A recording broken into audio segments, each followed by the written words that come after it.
Você falou que também faz análise de crédito de um modo geral para pessoas físicas ou CNPJs que surgiram. E muitos são MEIs. São pessoas que realmente perderam emprego, alguma coisa do gênero, e querem desenvolver alguma coisa. Eu não posso, tá? Mas vou dizer eu não posso ter esse MEI no meu nome. Mas vamos supor que eu pudesse. Hipoteticamente. Aí eu falo assim, eu quero fazer, sei lá, um negocinho para mim.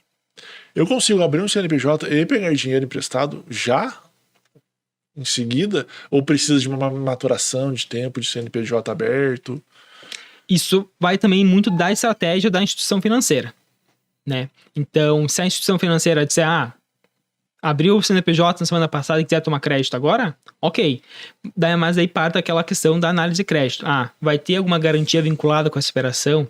Garantia a gente fala, alienação de um imóvel, ou alienação no veículo, hipoteca, dá uma casa, um apartamento em garantia.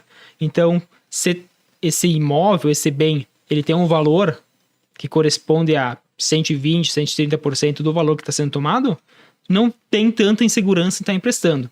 Mas se o MEI vier tomar um crédito só no aval, e muitas vezes o aval é do próprio sócio, e o cara não tem uma experiência, é um aventureiro, a gente abre o olho, né?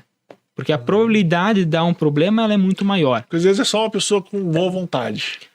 Eu quero fazer, mas não tenho conhecimento, não tenho dinheiro, não tenho bens, mas eu quero de alguém que me ajude a iniciar essa conversa. Iniciar esse sonho, né? No BNDES tem isso?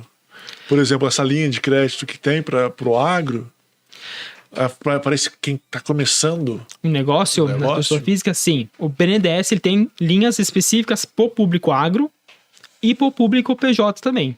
Né? Nós temos as linhas de BNDES Pequenas Empresas, que é para capital de giro, BNDES Finame, que é para aquisição de veículos, máquinas. Então, o BNDES também está equipado para atender tanto o público agro quanto o público PJ também. E esse no comecinho, essa pessoa que está começando também. Agora. E é tudo através de vocês, por exemplo, tudo através de uma instituição ou cooperativa de crédito que vai até o BNDES. Isso aí. Normalmente é mais restrito a ligação direta, BNDES, pessoa. O BNDES hoje ele atende só grandes empresas com faturamento acima de 300 milhões, por exemplo, ano. Então, algumas empresas específicas tomam crédito direto com o BNDES. Então, não tem nenhuma intervenção de uma instituição. A própria empresa vai direto no BNDES e o BNDES concede esse recurso. Entendi. Mas são raras as exceções que acontecem, mas existe. Até por uma questão de pessoal, né? Não pode perguntar. Então, São BNDES precisa contratar 300 mil pessoas para fazer essa análise. Então, ele usa uma empresa, uma instituição que já tem esse know-how para fazer essa análise para ele. Eu vou voltar para o agro um pouquinho, por duas perguntas. A primeira é qual... O Ciro quer plantar, entendeu? O Ciro quer plantar. Deixa eu tirar... Aquele pé de alface que você tem, Ciro? Dicas do pé de alface que tá lá em casa. O que eu ia te perguntar qual que é o setor do agro hoje que está despontando e como que o agro recebe essas inovações tecnológicas que a gente vê? Hoje o agro, produção de alimentos em geral, ela está despontando. Soja, milho, trigo, tudo que envolve alimentos está despontando. Produção de carne também. Ai, graças a Deus. Né? Produção de carne garantido. Porque hoje o quê? Durante a pandemia o preço da carne bovina foi nas alturas. Aumentou muito. Aí o que a população fez? Migrou para a carne do frango, para a carne do porco. Também teve um aumento, mas não tão significativo como a carne bovina. Então, e o próprio governo incentiva muito isso, né? Porque hoje, talvez o Brasil ele não seja 100% consegue produzir todo o alimento que ele precisa. Então, o governo, conforme o ano safra, ele vê a necessidade, ele direciona mais recurso para algumas linhas específicas, né? Então, aumentar a parte de carne, tipo isso. Isso aí. Ele concede para essas linhas um recurso mais, com uma taxa de juro mais atrativa, ou ele direciona mais recurso para essas linhas, né? No último plano safra que encerrou agora no mês passado, o governo focou muito na agricultura verde, né? O que é essa agricultura verde? Questão de energias renováveis, fazer usinas fotovoltaicas. Na própria fazenda? Isso, na própria fazenda ou para próprias empresas também. Lá no empresa tem também, várias fazendas que já tá com usina fotovoltaica. Isso aí. Eu vi várias. Normalmente tem naquele galpão que as vaquinhas ficam lá comendo enquanto tá tirando Compost leite. barn é o nome. Obrigado. Isso aí. Como é que é? Compost barn. Compost barn. Aí normalmente no telhado tem as placas fotovoltaicas. Isso aí. Então, normalmente, quando ele quer fomentar algum setor, alguma finalidade, ele concede uma taxa um pouco mais diferenciada. Então, para ter realmente esse incentivo. Porque não adianta eu querer incentivar alguma coisa e colocar uma taxa de juro exorbitante. Porque não vai incentivar. Vai acabar travando.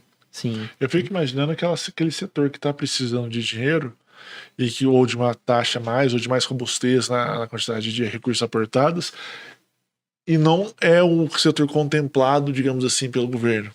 Por exemplo, eu quero contemplar esse ano carne. Tô sentindo que precisa de mais.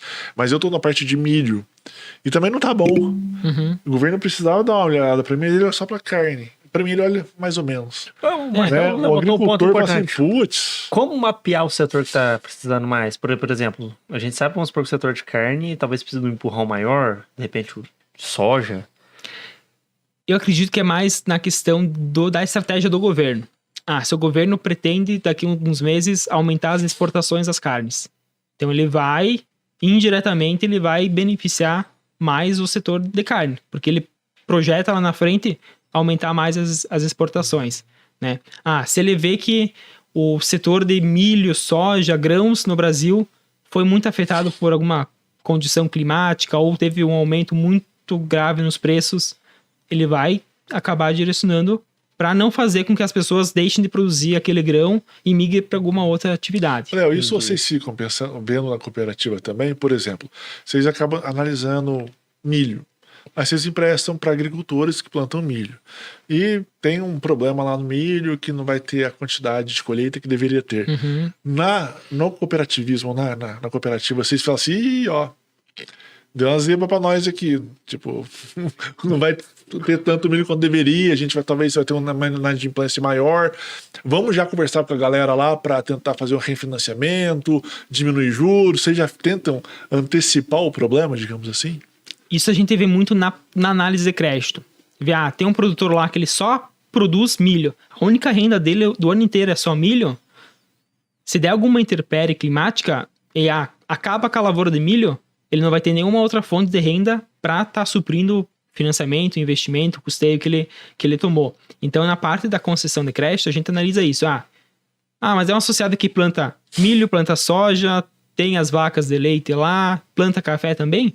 Ele tem muita diversificação na sua propriedade. Se der problema nenhum, as outras atividades acabam dando uma minimizada nisso. A monocultura, então, não é uma boa. A gente sempre preza pela diversificação, né? Uma que tu vai diversificar, tu vai ter mais fontes de renda, e se der problema em uma, a outra acaba dando uma ajuda aí. É que todo mundo fala de investimento, né? Não colocar todos os ovos numa mesma cesta. Exatamente. Que é mais ou menos isso. Fala assim, não planta só uma coisa, porque se der problema, ferrou a sua vida, né? E assim, vamos supor dentro dessa fazenda diversa aí. Mas só que a ideia do cara é ruim. O cara planta milho, tem a criação de gado, tem as outras coisas ali. Mas assim, vamos supor que ele pegou um milho lá acho que é no Peru, que tem aquele milho vermelho, aquele milho isso. preto, e ele quer trazer para cá, plantar aqui e sabe que não é a mesma terra, não é a mesma coisa, não vai dar certo. Vocês dão um toque, pô, Não vai dar bom. Não vai dar bom. Ninguém gosta desse milho aqui. Pega só 2% ali. Normalmente no agro, os agricultores eles sempre pegam uma assistência técnica. Pode ser a Emater, pode ser um escritório particular, que ele vai dizer se aquela cultura é boa para aquela região ou não, né? Então a gente sempre... Hoje uma instituição financeira... a gente não tem conhecimento suficiente para dizer que talvez aquela produção, aquela planta não é boa para aquela região ou não. A gente tem um olhar mais focado na concessão de crédito, né? Na capacidade de pagamento do associado. Então a gente terceiriza esse trabalho para profissionais, assistência técnica, Emater, para eles darem essa orientação pro associado. Porque senão haja conhecimento, né? Sim, senão a gente tem que conhecer de todos os setores, de todos os segmentos, né? Qual a inovação muita vai dar coisa. certo, qual não vai dar certo. Eu ia perguntar agora da questão de agricultura de precisão. Tem uma linha de crédito para esse setor, alguma coisa assim? Ou a agricultura de precisão é algo mais, vamos dizer assim, dessa análise se vai dar certo ou não? O BNDES ele foca também nessa questão da modernização do agro. né? Inclusive, esses dias eu fui visitar uma propriedade, acho que foi em Alfenas, né? Que toda a produção dele era monitorada pelo computador. Então ele tinha lá o trator, que é todo informatizado, que o trator, conforme ele ia plantando a soja, milho, ele já ia colhendo amostras de solo para fazer as amostras, para ver, se precisa mais algum insumo aqui diferente. A própria colheitadeira também, quando ela está colhendo milho, ela consegue ver, nesse canto, nessa área aqui, deu tantos sacos por hectare, nessa outra área deu menos. Aí a máquina já consegue identificar o porquê que deu menos, falta algum nutriente, algum insumo. Então, a lavoura, né, o agro, ela está muito mecanizada hoje. Então, o GPS é uma realidade hoje que a maioria dos agricultores já tá utilizando. Que louco é esse negócio das colheitadeiras. Eu não sabia, não, de fazer essa análise toda. Sim. Ou a tecnologia hoje, ano após ano, a tecnologia pro agro, ela tá avançando muito. Uma porta de entrada e tanto, né? Isso aí. Claro que tem um custo que tu vai pagar. Sim. Por isso também do aumento dos custos dos maquinários. Louco. Você ia perguntar? Não, você ia perguntar? Eu sou concordante. É isso mesmo, porque agora não tem mais o lavrador, né? Agora é um Trabalho braçal. O técnico de TI que tá lá. Exato. Hoje o agricultor ele virou um profissional. Então, para você se sentir, como que eu posso dizer, fazer o seu negócio dar dinheiro, tem que ser profissional. Não pode ser mais armador, assim. Eu planto, jogo a semente na terra e deixo eu ver o que eu... Deixa Deus dará, ver o que vai dar. Isso aí, tu tem que investir, tu tem que ir lá cuidar. A gente sempre fala que o olho do dono é que engorda o gado, né? Então, é esse mesma ideia pro agro também. Esse é um ditado do Rio Grande do Sul? A gente utiliza bastante. Aqui em Minas é o dono do boi que pega nos chifres. Pra cuidar do negócio. Não, passou aqui em Minas, tua Minas. Lá no Carmo. Aqui eu acho que é o mesmo ditado. Nunca ouvi esse outro. Não? Primeira vez. Nossa, eu nunca ouvi o que você acabou de falar. O dono do boi que pega no chifre? Esse foi a primeira vez? É. Agora vocês estão conhecendo Vamos também. ver como é que é. Ele inventou. Olha a vastidão dessa Minas Gerais que a gente tem. Você viu? Tá tão perto e Esse tão aqui é longe. 2 né? horinhas daqui. Já exatamente. mudou o ditado. Tá tão... E nunca ouvi falar.